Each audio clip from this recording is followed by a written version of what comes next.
Terima kasih Anda masih bersama kami di Berita Padang. Bagi Anda yang baru saja bergabung, kami hadirkan kembali 3 berita utama pada pagi hari ini.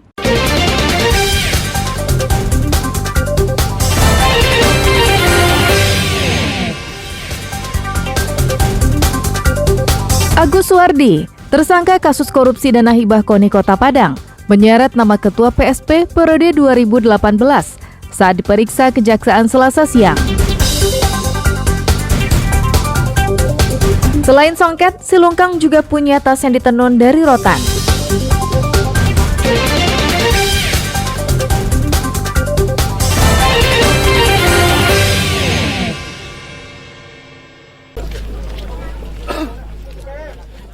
Untuk menuju Desa Simalegi, Dusun Muara, Kecamatan Siberut Barat, Kabupaten Kepulauan Mentawai, hanya bisa ditempuh melalui akses laut. Diawali dengan perjalanan dari dermaga pelabuhan Pokai, Kecamatan Siberut Utara, hingga menuju Dusun Sakaladat di Siberut Barat. Dengan jarak tempuh selama 4 jam perjalanan menggunakan perahu, menelusuri laut pantai barat dengan melewati berbagai rintangan. Pantai barat yang berbatasan dengan Samudra Hindia dikenal dengan ombaknya yang besar dan tinggi. Sementara untuk menuju Dusun Muara Perjakanan, mesti dilanjutkan dengan menggunakan perahu lainnya yang menelusuri aliran muara sungai selama 45 menit perjalanan.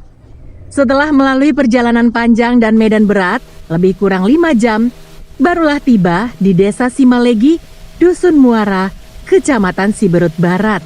Di desa wilayah terluar Indonesia ini, Kepala Balai Taman Nasional Siberut, Lugi Hartanto, bersama jajarannya mengantarkan bantuan kepada warga Simalegi berupa mesin pengolah sagu.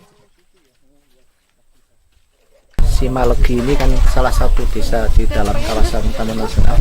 Artinya Taman Nasional pengen juga ini bagian dari kita untuk bisa mendukung ekonomi masyarakat.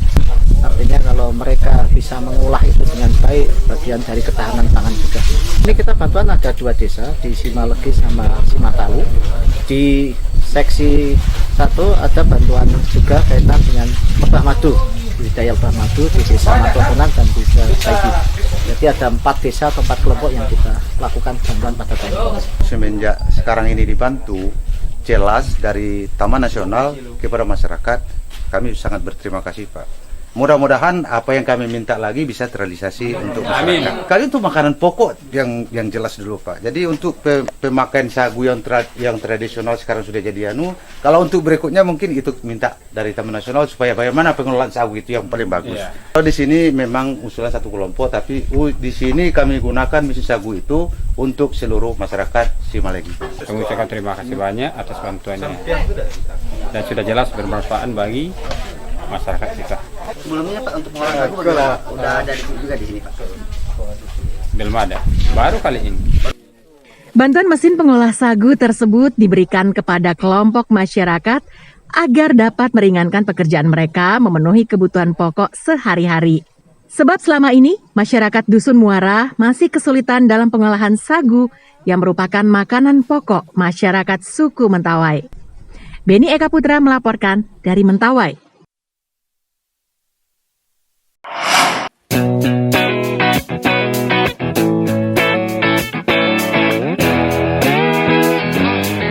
Bicara soal si Lungkang tak bisa jauh dari topik menenun.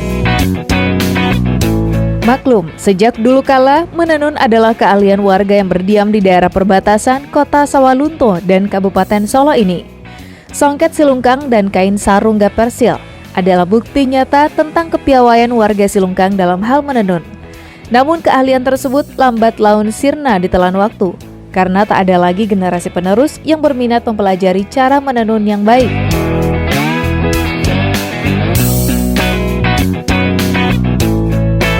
Kini, tenun di si Lungkang mulai menggeliat. Sejumlah pengrajin tenun tengah mengembangkan kerajinan tas berbahan rotan. Mereka tergabung dalam operasi industri kerajinan rakyat si Lungkang. Tas ini salah satu contoh hasil karya mereka. Motif tenunan di tas selempang ini, bahan utamanya adalah kulit rotan.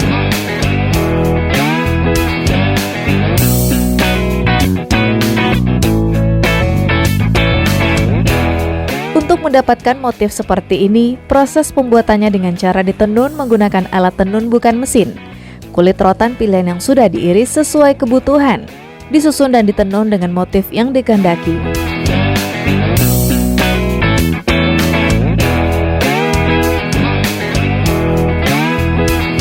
Proses pembuatannya cukup rumit dan memakan waktu lama. Untuk satu bidang ukuran 1 x 1,5 meter dibutuhkan waktu sampai 1 bulan lamanya. Awalnya anggota kelompok koperasi ini mendapatkan pelatihan dari Badan Ekonomi Kreatif Kementerian Pariwisata dan Ekonomi Kreatif untuk menunjang peningkatan perekonomian warga Silungkang. Rencananya rotan yang banyak terdapat di daerah ini bisa digunakan sebagai bahan baku utama. Namun sebagai percontohan, mereka menggunakan bahan rotan yang didatangkan dari Pulau Jawa.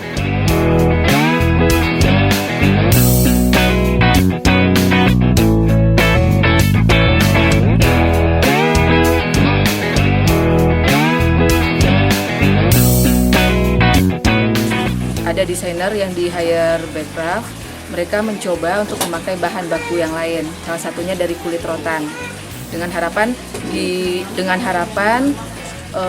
rotan di Sumatera Barat bisa digunakan dipakai buat para pengrajin tenun. Awal-awal kita berproduksi dengan kulit rotan itu rotannya memang memakai dari yang Cirebon, karena di situ ukurannya lebih akurat. Saat ini tas hasil tenunan rotan menjadi bahan pameran di luar negeri. Harga satu tas dengan bahan dasar kulit bisa mencapai 2 juta rupiah. Sedangkan tas dengan bahan dasar kalaf bisa dijual seharga 500 hingga 700 ribu rupiah. Salah satu kendala pembuatan tas ini adalah pengrajin Silungkang hanya mampu membuat tenunannya saja. Sedangkan tasnya sendiri yang berbahan kulit atau kalaf masih dibuat di Jawa Timur.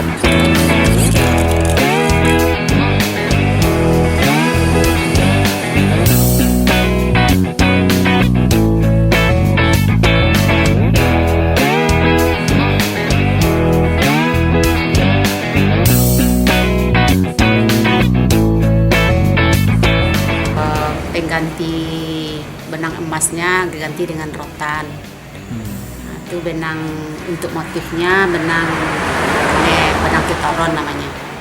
Rotan itu sebagai tambahan untuk